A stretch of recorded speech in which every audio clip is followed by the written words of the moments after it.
Yeah, I don't know. It's like one of those things where I'm like, let me get the kids in school first. And we'll go from there. It's my stress level from that, so. The adult beverages are poured, the kids are asleep. Welcome to New Dad Gaming, a show about fatherhood, gaming, and new fathers figuring out their gaming lives. My name is Trevor, and I have a 3-year-old and a 6-year-old. And I'm Jeff. I have an 11-year-old, an 8-year-old, and I'm wondering where the dad joke is this week, Trevor. What? You know, this it can't become too predictable. That's true. You're throwing me off.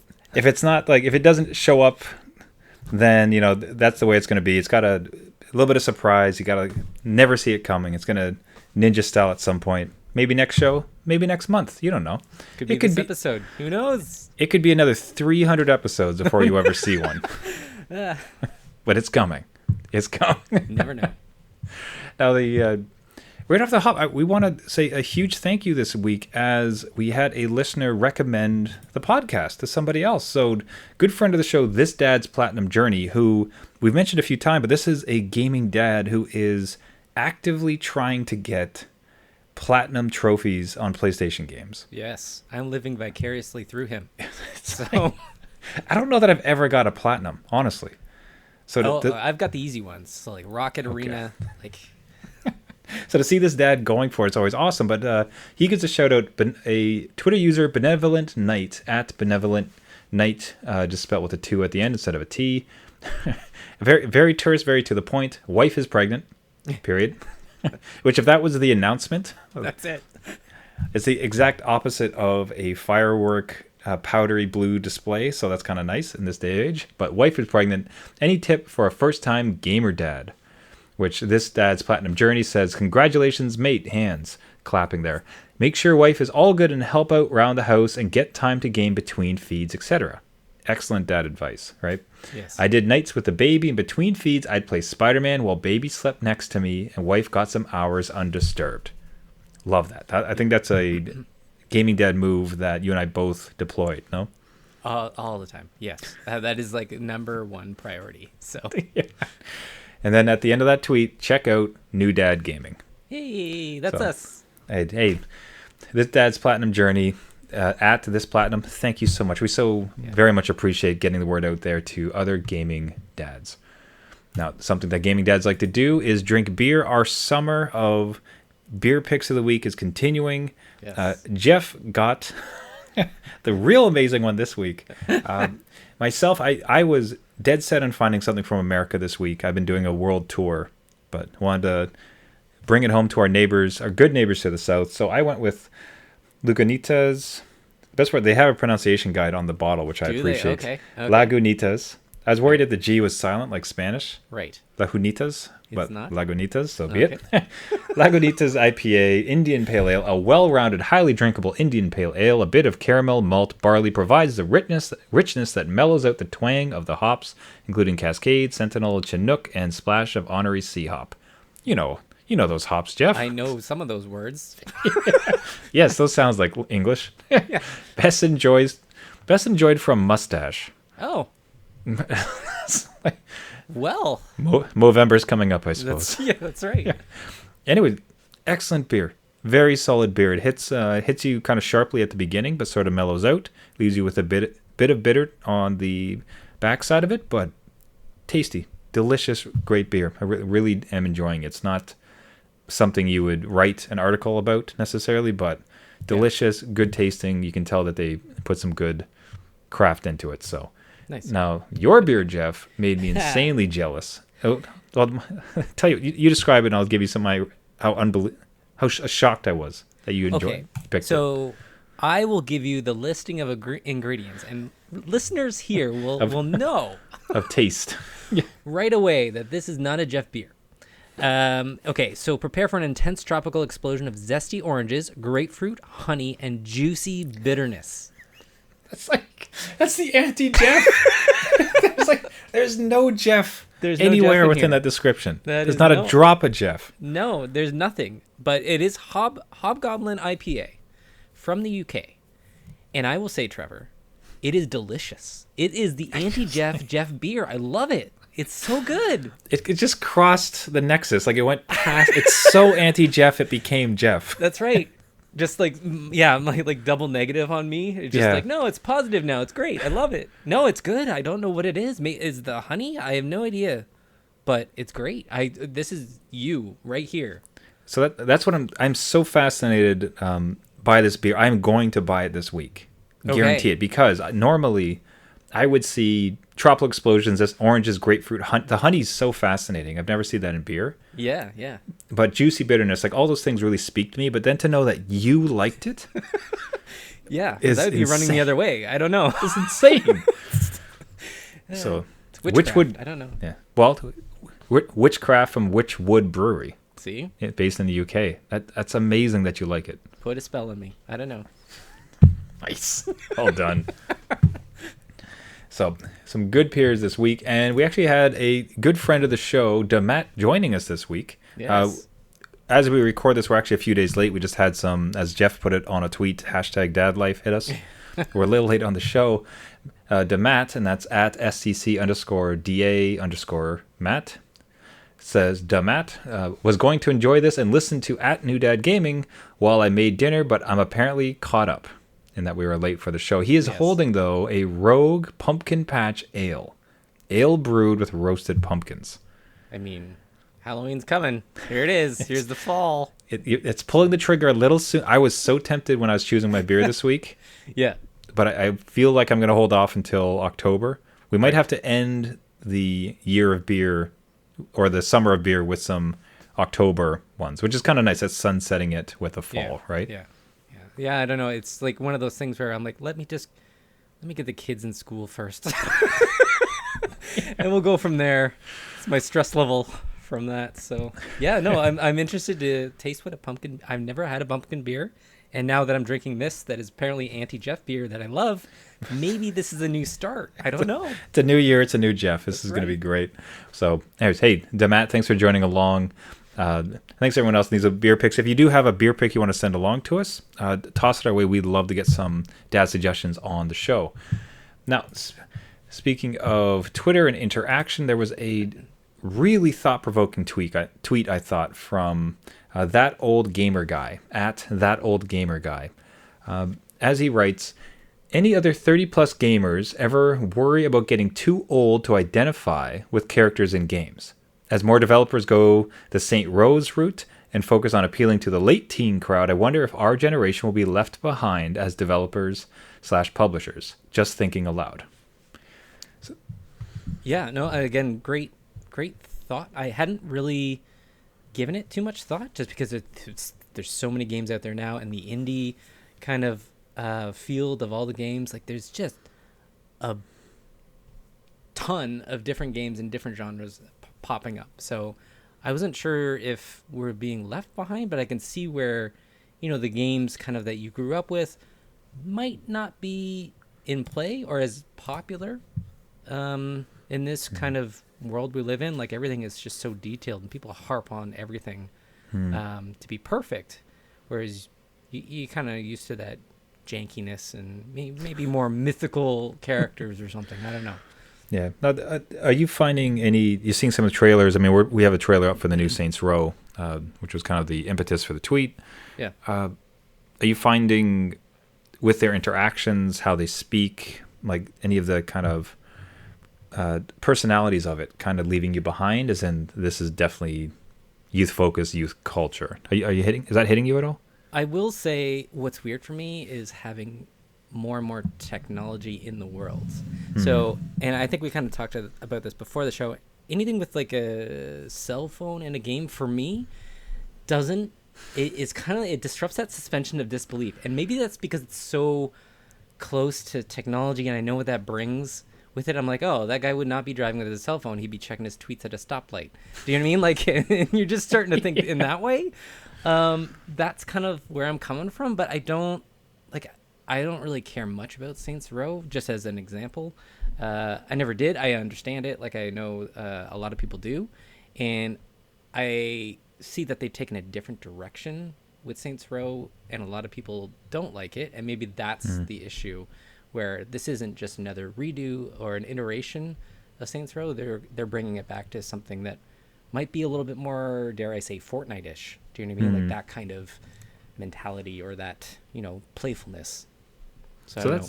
What do you think?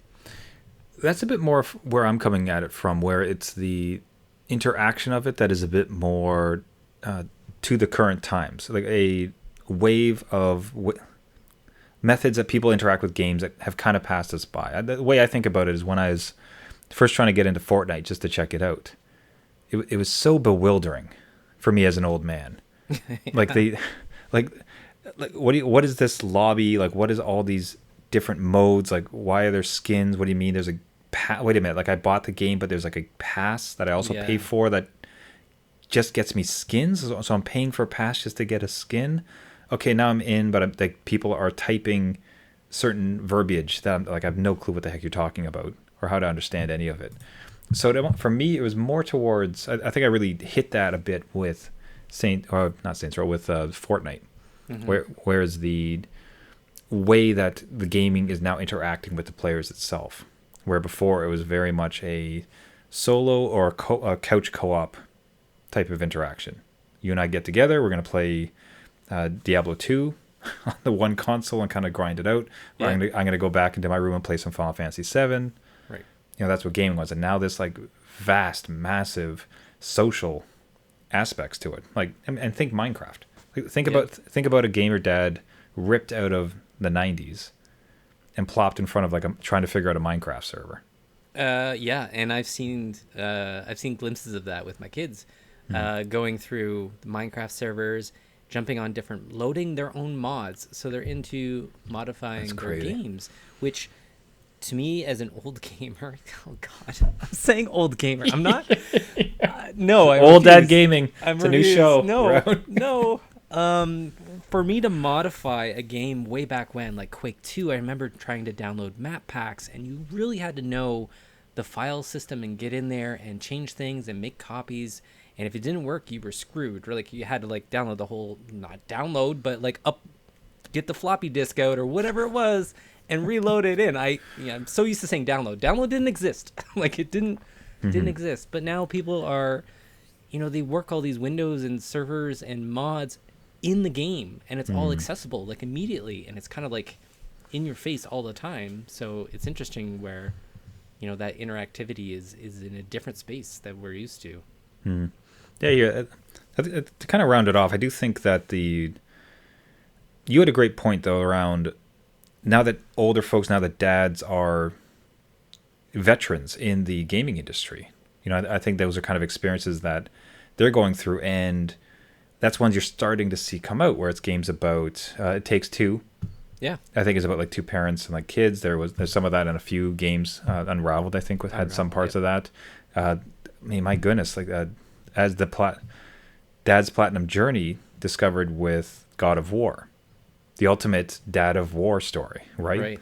Right. That type of tender, fatherly interaction and situations that was put into an amazing action game that you could also really get into. I'm almost kind of curious of, there's going to be sort of I want to say flippant. That's not, because I don't mean to degrade it. I mean fun, exciting, kind of enticing things like Saints Row that maybe it leans a bit more on youth culture, as far as there'll be something reminiscent of TikTok as you're doing your stunts within Saints Row. And I don't know that that's going to be beyond us dads to enjoy, just as far as I'm a sexy elf in Warcraft. I might as well just be a teen, a late teen inside of Saints Row. I think we can do the disassociation. I suppose I'm more excited about the idea of stories of fatherhood, adulthood, of growing, kind of the phases we're going through, because as the game devs are coming along with our same age, right? Yeah, absolutely. And even into different spaces where there's struggles with mental illness and different representation that way, right?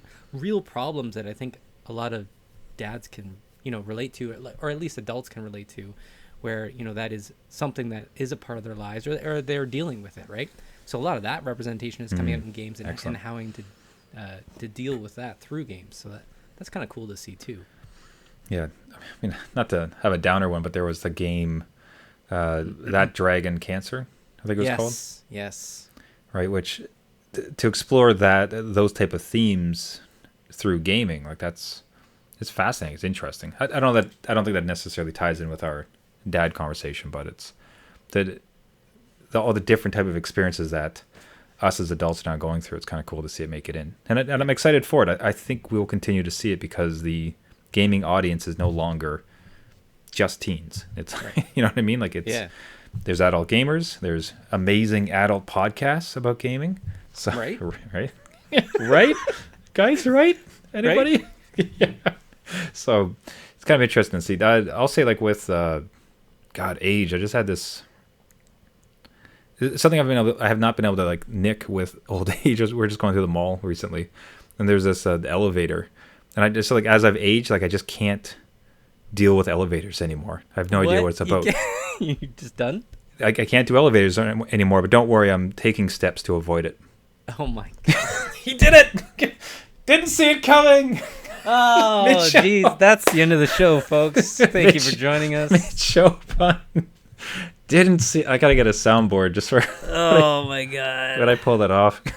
I'm glad it was a joke because I was about to like. It's like, yeah, you can't do elevators. I mean, like, how old are you? Should you be driving? I'm not sure. Like, wow. Okay, bravo, man. I don't know. Whew, it's a bit of a stretch. I weren't sure you're gonna follow it. It's good. Yeah. All right, now I am an old man. I do have kids who play games. As a previous episode had mentioned, though, my older had brought in the younger, and the two of them were just self-sufficient, and Right. I found myself being booted out. I was not allowed into the game anymore, and they were just kind of having a great time, which is like, hey, I got some time to like clean up and get them ready for school the next day. But it's also, oh man, my game. Yeah, hey guys. My gaming buddies. What happened? Back in. Yeah. It was good to see. And speaking about, I'm back in, baby. Oh, I'm okay. in. That didn't last long. Okay. You're back. It was. So I guess they kind of got over the initial thrill of just the two of them, and now they started to invite me back into the game. So it's so it's very much, hey, well, can you come play with us? Like, hey, can you play with both of us after supper? Can we have a game? So starting to get those pulls back in, which has been just so great. I'm so happy, man. I'm back in the zone. It's except now it's like three of us playing through games. Right. And you're still winning, right? No, God, no. It's No, still right. lots of- So. I don't think it's been every race in Mario Kart is contentious. Like, here's what I did. I chose the exact same guy and card as him. I did everything the same because my theory was, okay, let's see if it is a cart discrepancy. Right. And no, it was like he won two, I won two. It's competitive. I'm really that bad. / he's really that good at Mario Kart. That's See, I'm been trying put to the figure rest. out if like they invited you back thinking that you practiced. You're like, okay, maybe he's better now. Like maybe he's finally good. we won't hurt his feelings this time. He's better. Don't worry. What's funny with the little one is like his attention span really isn't there yet. So sometimes he'll just set down the controller and kind of like wander off for like 10 minutes. But meanwhile, his character is still getting like 8th place. Like Well, but it has all the auto stuff on, and right. Nintendo does as Nintendo do, and Yeah. they don't tend to let him lose. So even without touching it, he ends up being like 8th place in the races. And then my son is either first or second behind me. Wow. Yeah, it's like, what could I say? So that never resolved. But what has resolved, though, is I'm getting invited back into it. So it's been Good. awesome to play with them. Do you have memories of when you first started to play with both your sons in game? Yeah. It was. I will say it's great as a gaming dad as a milestone because like finally you're involving the entire family, right? In something that you love and they're starting to love too, and you can see that spark in them, right? You want to like encourage that behavior, and you're all there with them. I will say though, like on the games that we played, it's now twice the menu system, right? Like so. The one brother has to go pick his character, pick all the accessories, like let's say Mario Kart, right? Pick his character, go through all the things, and then the second pick his character and go through. I'm like, oh my god, it's just the extending of time in those menus kills me. But it is enjoyable. I will say I'm not, totally putting a downer on it. I'm just saying it's just a lot when you get into it. So, what was the games that the three of you would first play? Do you recall? I will say Guacamelee, which is like a 2D action platformer, right? Wait, that's 3-player? Yep, it could be 4-player. Oh wow, that'd be and crazy. it's great because if somebody can't do something, they just literally hit a button, and they're just like this glowing orb that follows the other characters, because it can get pretty difficult, right? So that was an easy one to get to. And then Diablo 3, which I will say may not be appropriate for, I think my son was 6 at the time, but he loved like the weapons and stuff. But yeah, that was a menu system, man. Like everything, one player pauses the game to change their weapons, the whole game pauses. It's kind of like, yeah, I could see where people would push back on that as far as age appropriateness.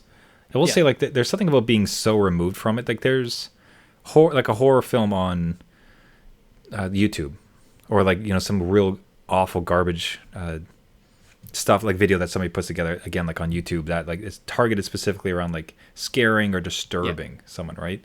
Yeah. The Diablo stuff, as much as it's not pretty, it's not nice, but it's also so small. It's kind of hard to make out a lot of it, and it's not very visceral. Like, it's just hack and slashy action. There's like all these beams and lights and stuff, and like, sure, it's a skeleton, but like the skeleton's like 16 pixels tall. Yeah. And he like throws out a bunch of gold, and it's kind of done. So I could see where maybe it would fly.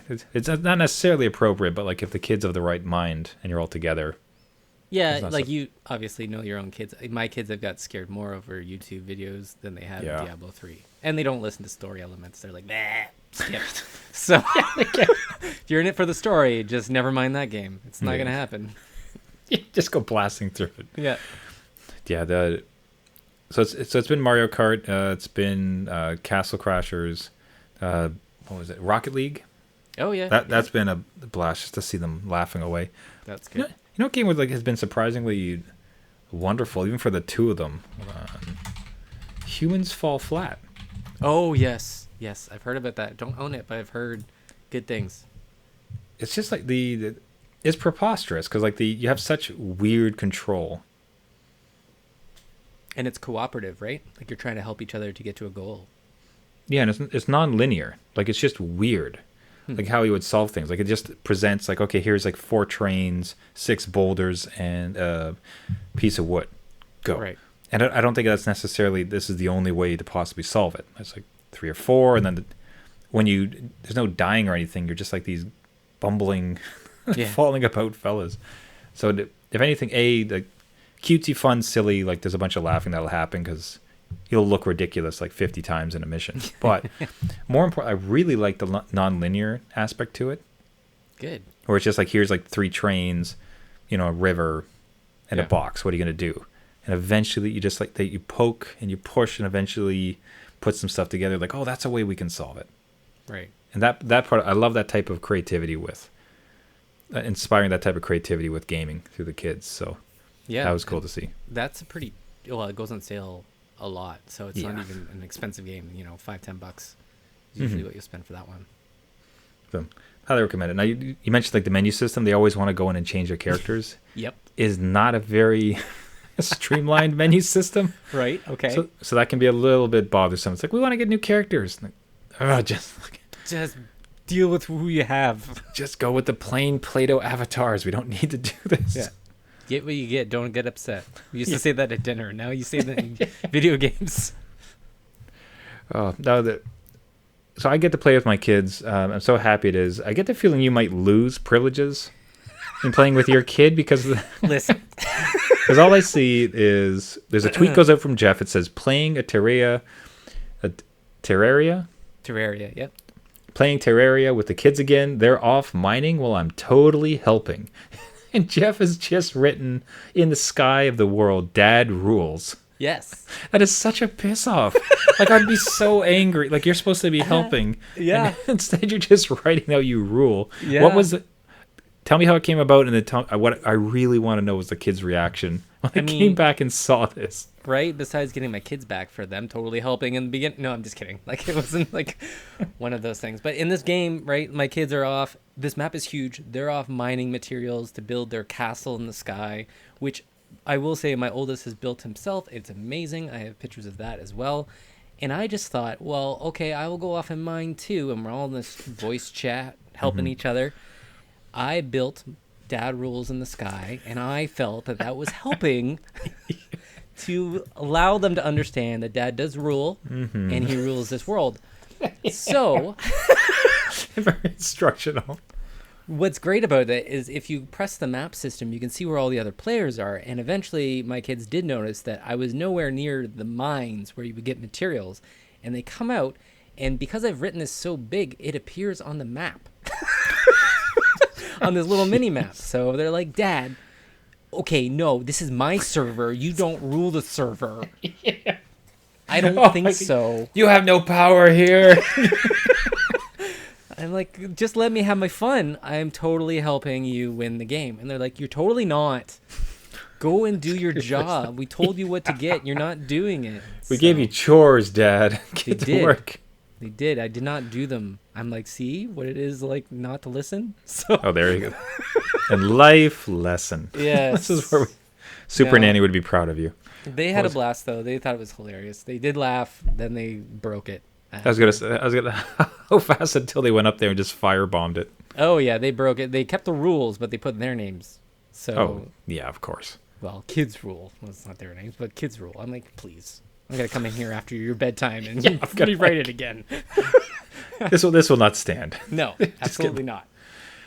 Oh, that is a riot. Just from my curiosity, like, how were you playing? So, like, was it 2 on the PlayStation, then like you were on Switch? Like, what's the technology breakup to get on the same system for the game? Yeah, actually, this one is pretty neat because it can work on a whole bunch of consoles. It has you could do 4-player or 3-player on one screen, but this one, my son, my 11-year-old, modified. So he downloaded a mod and went through that whole Steam team mod loader. Like, he has his own Steam password, all this stuff. So we were all playing on PCs. Well, I was playing on my Mac, but it's all crossplay. So we were all on our separate computers, kind of in the same room at one point. Had a voice chat going on Steam. So it was all pretty cool. I don't know. So that's you're like a LAN party. Yeah, with my kids. So, but all because he had a mod. So he downloaded and installed a mod. It doesn't sound like it's very straightforward. So he had to like actually dive in and figure it out.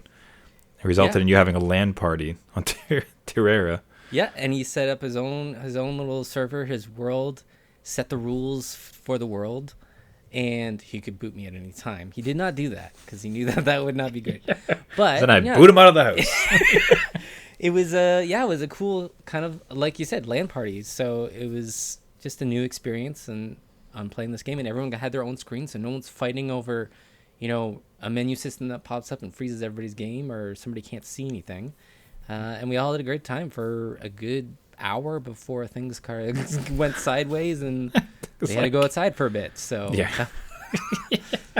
before things degraded as they always do. Yeah. So amazing. It it's a great game. Again, it's like a cheap $5-10 game. So highly recommend Terraria. Yeah, I might check that out because mine had been trying Minecraft, but it's definitely too complex for the little one. Yeah, it's a 3D aspect, right? Like, this is totally 2D. Mm-hmm. Like, I don't think he's gonna get it necessarily, but he just, like, I think he'll have a little bit of an easier time traversing the world. You could write things in the sky. That's all he could do. He could just do happy faces or, kids rule. Dad is just happy to be here. Exactly. Yeah. And speaking of being here could be the new home, and we got a very interesting tweet that sort of spoke to us because of, we have been in this market as well, but from Matthew, we get and that's at HEW171. Any other dads out there felt completely overwhelmed with buying a house? Loan terminology and paperwork. This is not my area, and trying my best so wife doesn't get overwhelmed, but man, I am stressed. Home inspections didn't go the best. Needs all new windows. Yeah. Then it goes on to say, and we may not even get it now as they don't want to budge. This is our first house, so not much to put down, but all the little costs are starting to add up to me not sleeping anymore. So, yeah, as mentioned, I just went through this. We fortunate beyond fortunate as far as being able to get a new home and being able to move in where I'm currently recording from. Mm-hmm. I just count my blessings every night. Like, it's so very lucky for it. And that's probably like the baseline for it is that to contextualize it, it's awful. Yeah. Right? Like, just the process in a normal situation is awful. Right? Even in the best of times, it's not great. It's difficult, stressful, lots going on. Yeah. So that's your baseline. Add to the fact the current market, as we record this, like it is just bonkers. Bananas. It is silly, right? Like it's so not so much nonsense out there, right? So I think it helps. It doesn't get you, knowing that doesn't get you into a house, but at least it sets the kind of baseline of saying like it is absolutely reasonable to feel wild, crazy, and overwhelmed with this type of stuff, right? Yeah. It's not normal. It's not good. It's difficult. So I guess from there, the only thing to say is, in trying to stay as calm as possible and removing the heart from it as much as possible.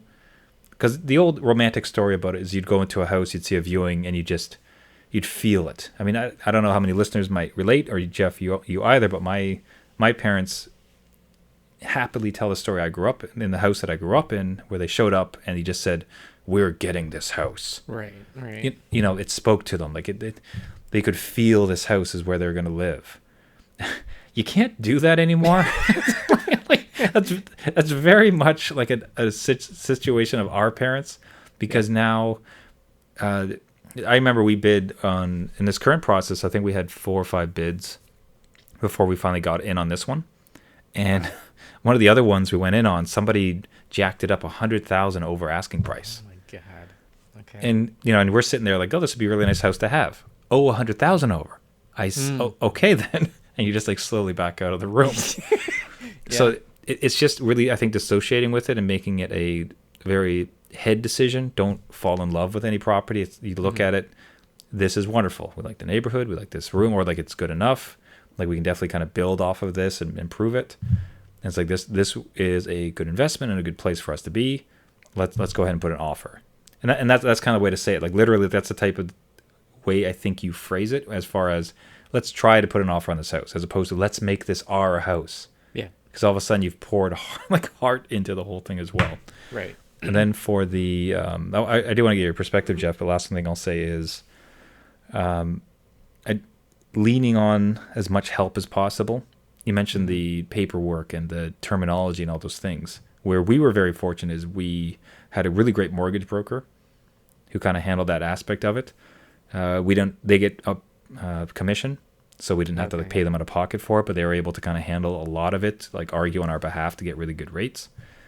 We had good lawyers that they recommended to use that covered the legal side of it. So, like reaching, like there's some savings to be had if you want to take on some of that yourself, but balance it out between stress and capability, so that you're not trying to like become an overnight lawyer, so you're not messing up contracts, which is just adding the stress to an already crazy house situation. So Jeff, what was kind of your take when you read that, you being a homeowner yourself?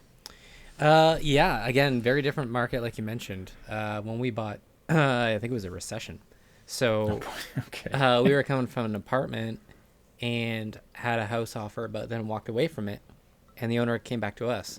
That doesn't happen anymore. My God. What? Yeah, that does not happen anymore. You, sir, have no advice for this man.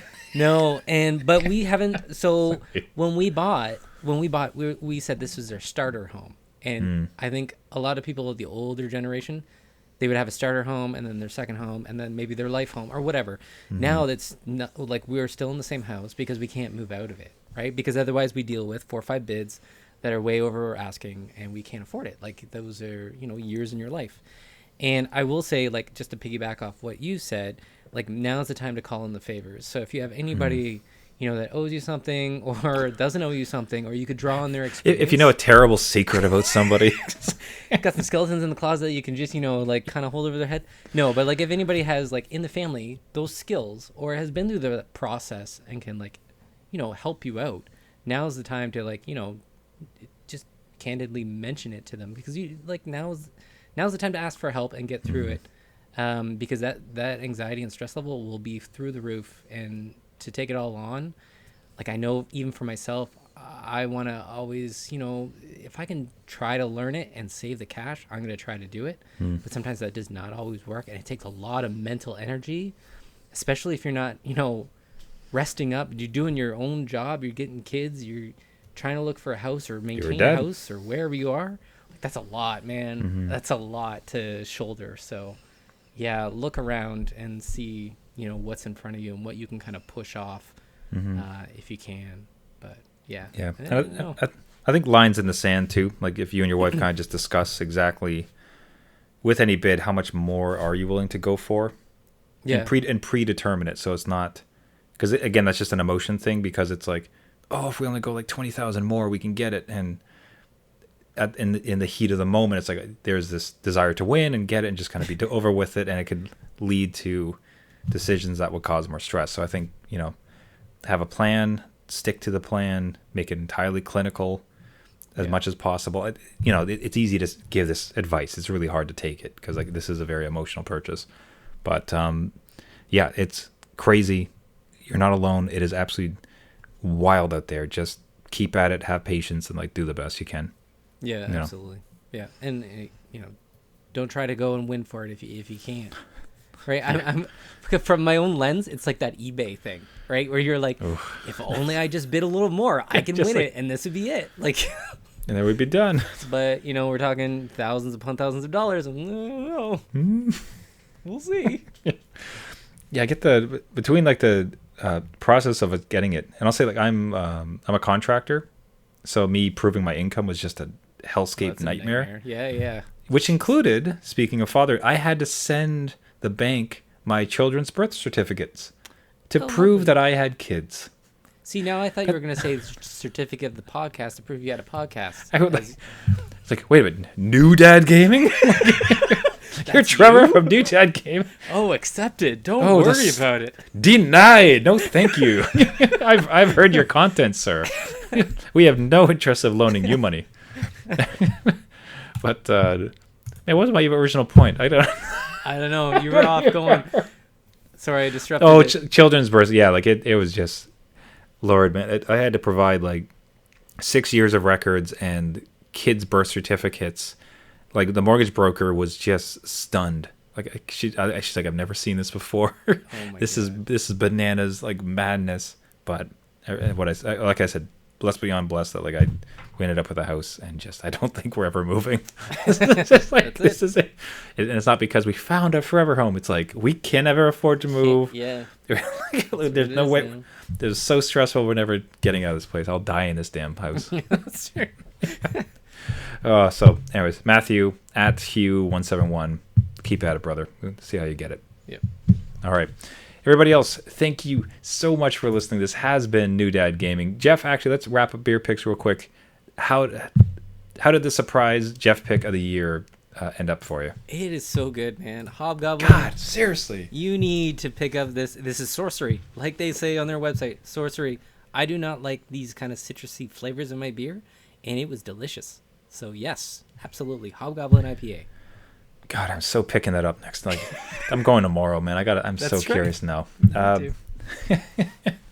Lagunta's IPA, delicious, real solid beer, just excellent. If you want something classic Jeff style, this is a bit more up your alley. Just excellent, tasty IPA. Nice. Definitely both good. Two more good picks. Right. As we start to consider wrapping up the summer of beers. So. This has been New Dad Gaming. Thank you so much for listening. If you want to get a hold of us, you'll notice this week we had a lot of great interaction from fans. We're so grateful for that. That was amazing. You can reach out to us at our website, newdadgaming.com, or you can find us on Twitter at newdadgaming. We try as much as possible to be active on there. Really like suggestions, questions, thoughts, like links to videos, whatever you have. We'd love to see it, love to speak about it. So at newdadgaming or newdadgaming.com. If you'd like to subscribe to the podcast, you can find us on iTunes, Google Play, Spotify, Stitcher, any of the major podcasting service. If you do subscribe, that actually really, really helps us out as we're trying to grow out this podcast and reach as many new dads as possible. Even better if you could leave a review. Jeff and I would be eternally grateful. Really, really appreciate it. Yep. So thank you so much for listening. Until next week, my name is Trevor, and I have a 6-year-old and a 3-year-old. And I'm Jeff. I have an 11-year-old, an 8-year-old, and I did hear a dad joke in this episode, so like it did come full circle. So was super. I do appreciate that. I was trying to think about how, and I just got it was great. Just I avoid elevator. I have to. I just can't stand taking elevators, but don't worry, I'm taking steps to avoid it. That's what it is. That's the way we end the show. That's right. Except for our slogan. just because you became a dad. Doesn't mean it's game over. Until next dad joke. Bye.